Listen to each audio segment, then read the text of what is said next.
et puis on va passer à autre chose. Ce que je voudrais que vous compreniez, c'est deux choses. C'est que jusqu'au milieu des années 70, on ne parle vraiment de construction régionale qu'en Europe, pas ailleurs. Pas ailleurs. Et d'autre part, on en parle sur un mode qui reste strictement intergouvernemental. Je ne reviens pas, je vous ai suffisamment montré comment, effectivement, ce sont les États, et les États seuls, qui sont aux commandes. Dans le trouble de la décennie 70, que vous n'avez pas connu, mais que moi j'ai connu, y compris dans cet amphi, et qui ont été des années de grands bouleversements qu'on n'a pas suffisamment su mettre en évidence, eh bien va naître une autre façon de regarder la construction régionale. C'est ce que je vous invite à examiner avec moi dans cette deuxième partie. Commençons par voir ce qui change. Pourquoi néo-régionalisme ? Je vous signale d'ailleurs que la formule n'est pas de moi, c'est une formule qui court dans la littérature, que vous trouvez d'ailleurs plus dans la littérature anglo-saxonne, New Regionalism, que dans la littérature latine. Qu'est-ce qui va se passer avec ce nouveau moment de l'histoire de la construction régionale ? Ce qui va se passer, vous l'avez là. Vous voyez qu'il n'y a plus que l'Europe n'est plus seule à avoir des couleurs. Vous voyez l'explosion. Vous voyez avec quelle vitesse ce modèle européen jusqu'aux années 70 devient mondial. Comment très peu nombreux sont les États qui restent isolés, c'est-à-dire hors de tout processus d'intégration régionale. C'est un bouleversement. Et la première donne, c'est celle, effectivement, d'un monde qui est tout entier livré à la dynamique de la régionalisation. Et vous voyez d'ailleurs des espaces qui s'en donnent à cœur joie. Regardez l'Amérique du Sud, on y reviendra tout à l'heure si on a le temps, regardez l'Afrique. Vous voyez paradoxalement que l'Asie est plus timide. C'est une illusion optique, car je vais vous montrer que les choses sont beaucoup plus compliquées que ça. Mais retenez déjà ce processus d'universalisation dont vous avez ici un aperçu. Regardez en haut, vous avez l'échelle des années 1950-2010. Et vous voyez effectivement la coupure de 1970. Jusqu'en 1970, le phénomène ne démarre pas, il reste véritablement lié à la seule Europe. Vous voyez en orange, CK, CE. Et vous voyez après comment, à partir de 70, vous avez une déferlante. Alors il faut comprendre pourquoi. Pourquoi cette explosion du régionalisme ? Nous sommes, dans les années 70, dans une situation presque inverse de celle de la fin des années 40. À la fin des années 40, l'État était en procès. C'est l'État et la compétition entre États qui provoquent la guerre. Dans les années 70, on voit, notamment avec la grande crise pétrolière de 1973, que les États ne sont plus un danger pour la paix du monde, mais qu'au contraire, la mondialisation est en train de menacer les États et leur souveraineté.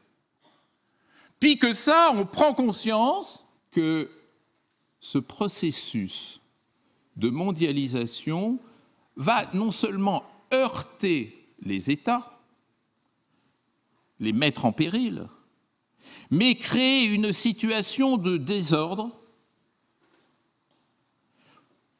voire de chaos. Pourquoi ? Parce que la seule régulation, elle se fait par négociation entre les États. Si les États sont affaiblis, comment la régulation sera-t-elle possible ? Donc il faut trouver une autre formule, cette fois-ci non pas pour dépasser les États, mais pour les conforter, éviter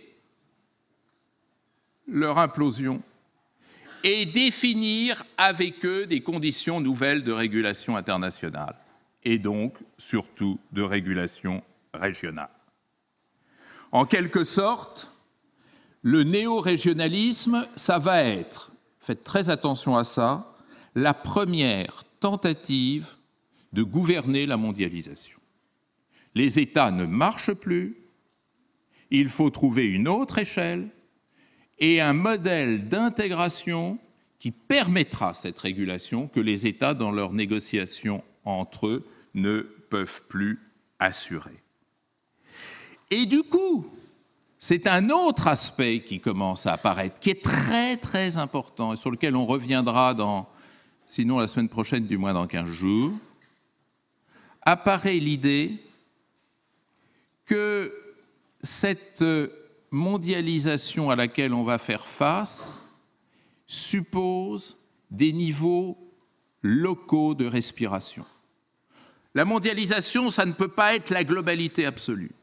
Il faut des espaces de respiration, c'est-à-dire des espaces qui se rapprochent des acteurs locaux. Ce néo-régionalisme n'est plus braqué contre l'État, ainsi que l'était le régionalisme classique, mais au contraire tend à redonner un minimum de force, de capacité, d'oxygène, si vous voulez, à ces États atteints, blessés par le processus de mondialisation. Et alors, vous voyez que nous sommes dans une logique tout à fait contraire à celle de 1945. En 1945, ce sont les États qui sont pointés du doigt, mais ce sont les États qui vont faire le travail de construction régionale.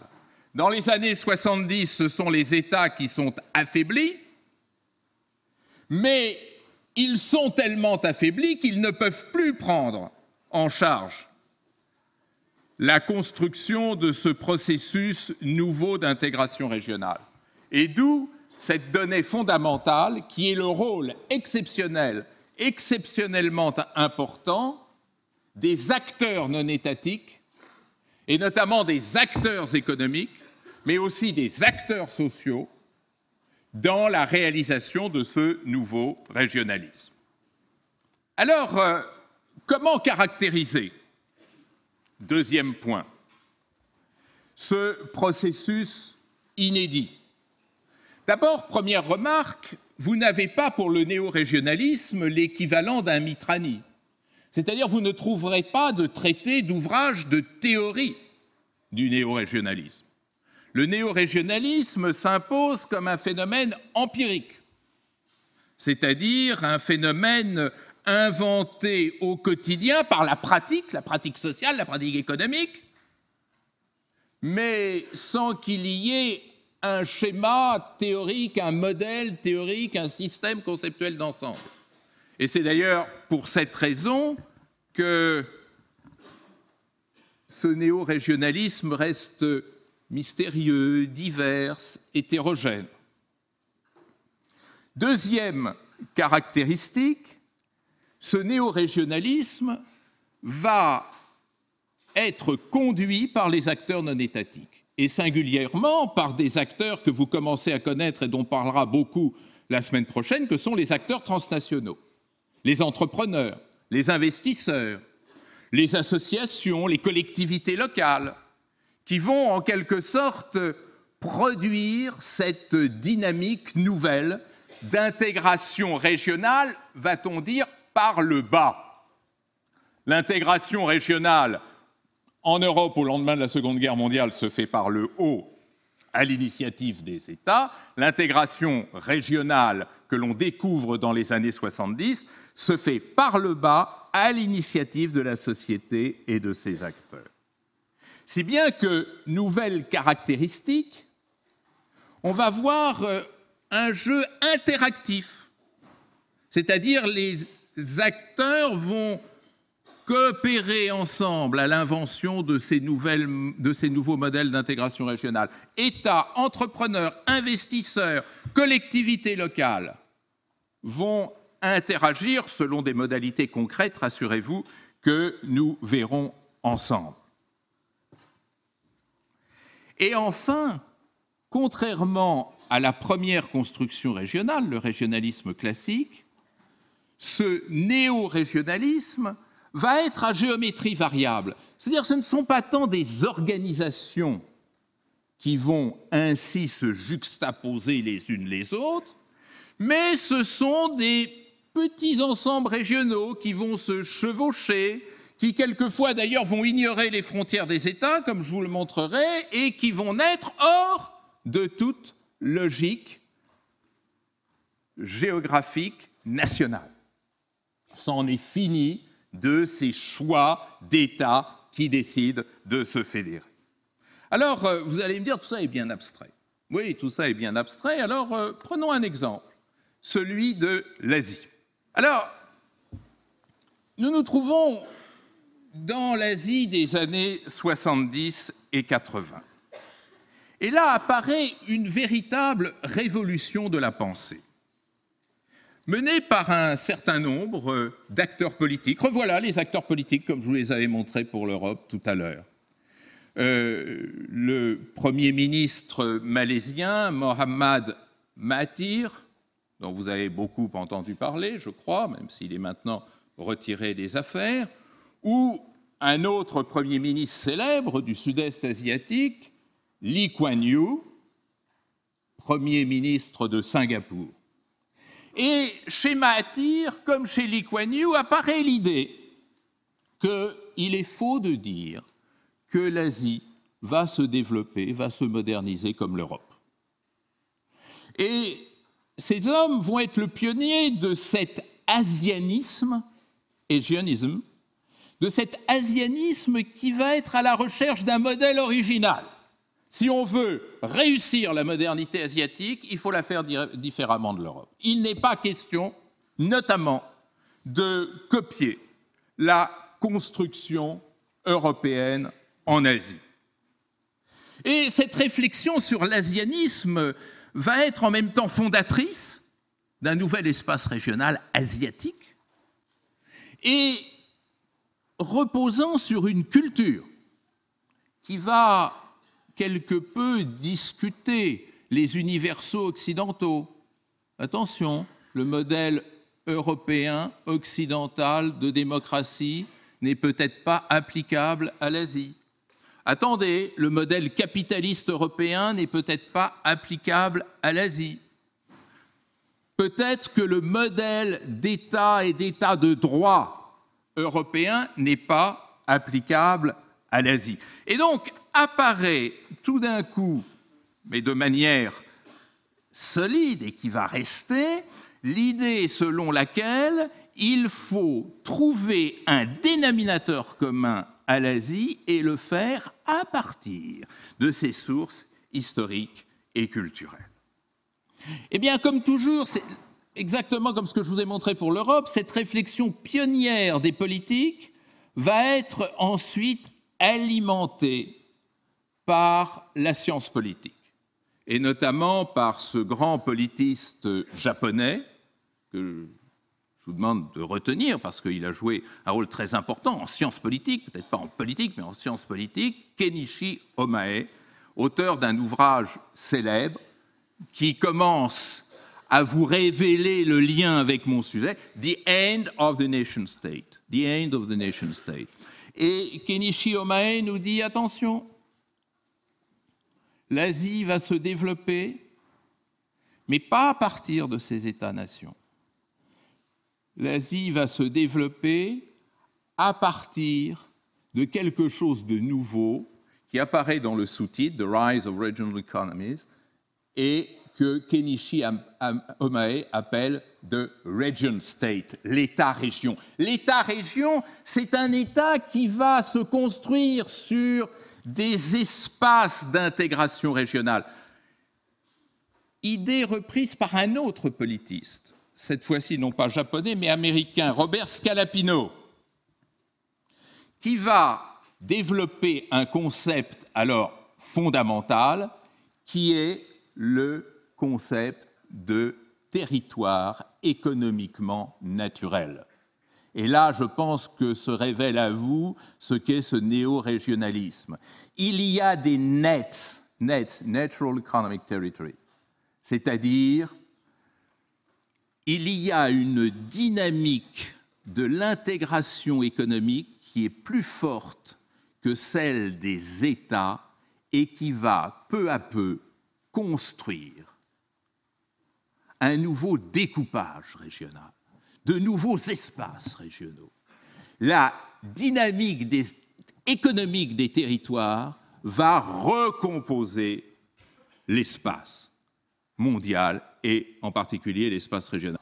Alors voyons ce qu'il en est maintenant en étudiant cette carte de l'Asie orientale, où on voit apparaître toutes les manifestations de ce dont je vous parlais il y a un instant et de ces formes tout à fait originales et largement informelles d'intégration. Prenons comme premier exemple les travaux que Caroline Postel-Vinet avait consacrés à la zone de la mer du Japon. Celle-ci est intéressante à analyser parce que on a vu comment, à l'initiative des entrepreneurs économiques, des investisseurs de ce petit port, de ce port de relativement moyenne importance de Niigata, qui se trouve sur la côte occidentale du Japon, des flux d'investissement se sont peu à peu structurés, se sont construits pour atteindre, dans un premier temps, la rive orientale de la Sibérie, et en particulier Vladivostok. Ces flux qui partent de Niigata vont associer progressivement des entrepreneurs, des financiers du Japon, bien sûr, du Japon tout entier, et aussi de la Corée. Investisseurs, banquiers, financiers, entrepreneurs japonais et coréens vont peu à peu irriguer le développement économique de toute la Sibérie orientale et en particulier de la ville de Vladivostok.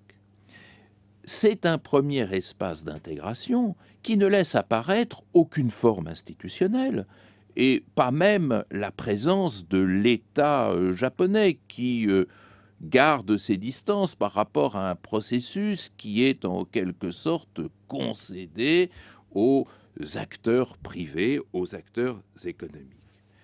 Cet espace d'intégration régionale va, mine de rien, impliquer plusieurs États, le Japon, la Corée du Sud, la Russie, et indirectement aussi la Chine, voire la Corée du Nord. La Corée du Nord qui va ainsi, peu à peu, dans son grand isolement, se trouver comme attirée par ce bassin de développement économique, ce qui va ensuite ouvrir la voie à ce grand projet d'un bassin du Tumen, intégrant Corée du Nord, Corée du Sud, Japon et Russie, qui n'a pas réellement abouti aujourd'hui, sauf quand même une première zone économique spéciale dont on a tant parlé au moment de la tension entre la Corée du Nord et la Corée du Sud. Ce phénomène est emblématique, on le retrouve ailleurs à travers les fameux triangles de croissance, qui là aussi vont se constituer beaucoup plus à l'initiative des acteurs économiques que des acteurs politiques et des acteurs institutionnels. Nous ne sommes plus du tout dans le modèle de la régionalisation de type européen. Alors le plus célèbre d'entre eux et le plus déterminant aussi de la transformation de cette grande région du monde, c'est ce triangle qu'on voit se constituer, incluant Taïwan et toute la partie côtière méridionale de la Chine, du Fujian jusqu'au Guangdong, avec ces zones économiques spéciales qui vont distinguer le littoral chinois, le distinguer doublement, le distinguer d'abord des zones rurales intérieures dont il va ainsi s'éloigner, et le distinguer d'un système politique autoritaire, voire totalitaire, ou en tous les cas post-totalitaire. On voit avec la construction de ce triangle de croissance une autonomisation fantastique des acteurs économiques. Mais ce qui est le plus remarquable dans cette affaire, c'est la constitution de flux qui viennent de Taïwan vers la Chine continentale, alors que Taïwan et la Chine continentale sont au bord de la guerre. On voit les investisseurs taïwanais parcourir la Chine continentale, même sans visa, dans une Chine avec laquelle la guerre est presque déclarée ou qu'on croit être imminente. De même, voit-on plus de 50% des investissements extérieurs de Taïwan passer dans la Chine continentale, ce qui en dit long sur l'intégration de ces deux parties de la Chine, et ce qui en dit long surtout sur ce mode d'intégration économique qui semble démentir, s'opposer, contredire le défaut d'intégration politique. Alors, ce qui est tout à fait remarquable dans cette affaire, c'est que le gouvernement taïwanais n'est pas tellement d'accord. Le gouvernement taïwanais prend conscience du fait que plus les investissements taïwanais en Chine continentale seront importants, plus la dépendance de fait de Taïwan par rapport à la Chine s'en trouvera renforcée. Donc, vous voyez comment la rationalité politique ici se distingue de la rationalité économique, mais comment, en fait, la rationalité économique ayant le dernier mot, a un effet, en quelque sorte, de débordement politique tel que celui que nous distinguions à propos de l'Europe. Ces triangles de croissance, on les retrouve dans des zones tout aussi conflictuelles. Si vous prenez, par exemple, le triangle de Mindanao, il intègre le sud des Philippines, une grande partie de l'Indonésie, notamment la partie Bornéo, Sulawesi, c'est-à-dire Célèbes et les Moluques, et également la partie nord de Bornéo qui appartient à la Malaisie. Vieille querelle politique extrêmement aiguisée, tension très forte entre l'État indonésien et l'État malaisien, mais pourtant, là, les dynamiques d'intégration économique ont encore une fois le dessus. On voit un processus d'intégration économique prendre l'avantage sur des tensions politiques extrêmement persistantes. On recommencera la même remarque avec le fameux triangle de Sijori, qui lui appartient au tout premier stade de la construction des triangles de croissance, qui associe le sud de la Malaisie, Singapour et une toute petite partie de l'Indonésie. Là aussi, politiquement, trois États dont la situation et dont la relation n'est pas des plus chaleureuses sur le plan politique. Il ne faut pas oublier que Singapour avait claqué la porte de la Fédération de Malaisie et qui se retrouve dans un processus d'intégration. La même chose vaut pour le triangle de Medan, qui inclut cette fois-ci le sud de la Thaïlande, le nord de la Malaisie et le nord de Sumatra indonésien, et pour cette fameuse grande région du Mékong, la grande région du Mékong qui associe non seulement plusieurs des États de l'ASEAN, mais le sud de la Chine, avec effectivement cette grande tentation hégémonique de la Chine à travers sa présence par le Yunnan dans cette grande région du Mékong. Donc, à chaque fois, et c'est ces deux remarques que je voudrais bien mettre en évidence, on voit la rationalité politique défiée. Elle est défiée d'abord parce que dans ces processus d'intégration, ce sont les acteurs économiques qui mènent le jeu, souvent contre les réflexes, les attentes, les discours des acteurs politiques, et défier aussi parce que, comme vous pouvez l'observer, ces différents triangles de croissance n'associent jamais des États, mais des morceaux d'États. C'est un morceau de la Chine qui s'intègre avec Taïwan, c'est un morceau ou des différents morceaux de l'Indonésie qui s'intègrent avec des morceaux de la Malaisie, des morceaux des Philippines, c'est des morceaux de la Malaisie, de Thaïlande et de l'Indonésie qui s'intègrent dans le triangle de Medan. À chaque fois, donc, nous voyons se constituer un ordre de l'intégration régionale qui, comme le disait Scalapino, relève d'une territorialisation économique naturelle, relève d'un processus d'acteurs, relève d'une logique transnationale, mais est très peu institutionnalisée et du coup échappe d'autant mieux ou d'autant plus au contrôle des acteurs politiques.